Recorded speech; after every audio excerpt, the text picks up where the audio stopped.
Медер Эсенгулович, эми ГП Кыргыз почтасы боюнча суроолор берилди да.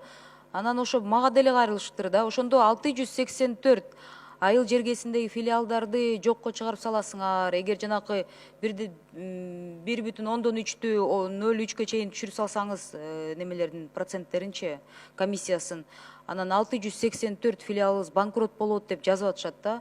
Ошондой ситуация болуп кетсе деле биздин пенсионерлер пенсиясыз калып калбайбы деген кепилдик бере аласыздарбы? Айтсаңыз. Урматтуу Элвира Жыргалбековна, чындыгында 0,3% деген жөнүндө сөз болгон жок. Бул почта кызматкерлери кичине сиздерге туура эмесирээк маалымат берип атат окшойт.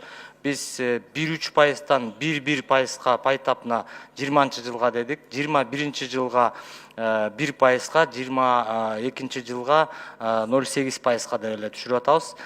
Булар өзлөрүнүн чыгымдарын дагы оптималдаштырыш керек.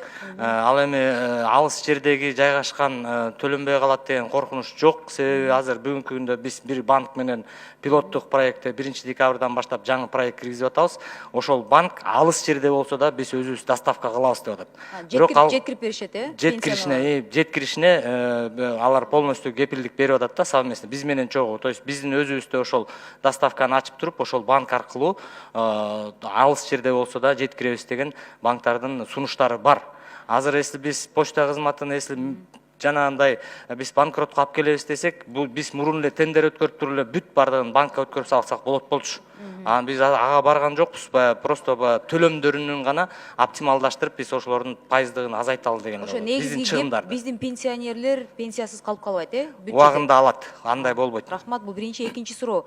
Айтсаңыз, Медер Эсенгулович, биздин Кыргызстанда иштеген кыргыз жарандар менен чет өлкөлүк жарандардын ортосунда соцфондко төлөгөн акыларынын разницасы канча болуп жатат азыркы убакытта? Иштеген жарандарыбызды айтып атам. Чет өлкөлүк Кыргызстанда иштеген чет өлкөлүк жарандардын соцфондко болгон төгүмү 3%, айлыктан 3% гана төлөшөт. Анан өзүңүз билесиз, жогоруда баягы өткөндөгү тегерек столдордо да бул суроо талкууланган.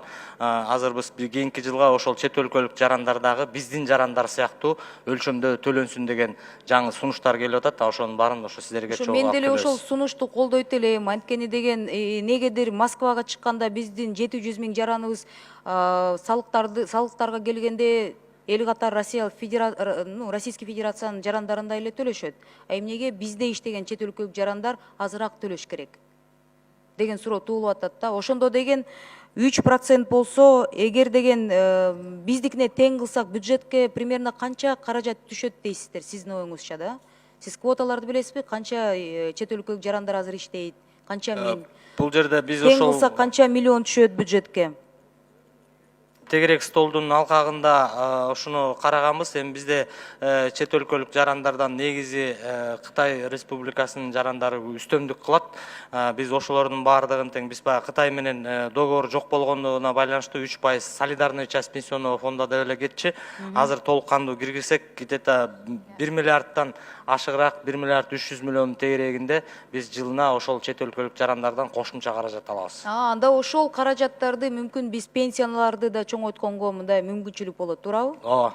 Мен да буну толук колдойт элем. Мен ойлойм, буну мыйзам катарында киргизсек болот анда, Ооба, муну мыйзамга өзгөртүү кириш керек, мунун баарына тең. Түшүнүктүү, рахмат.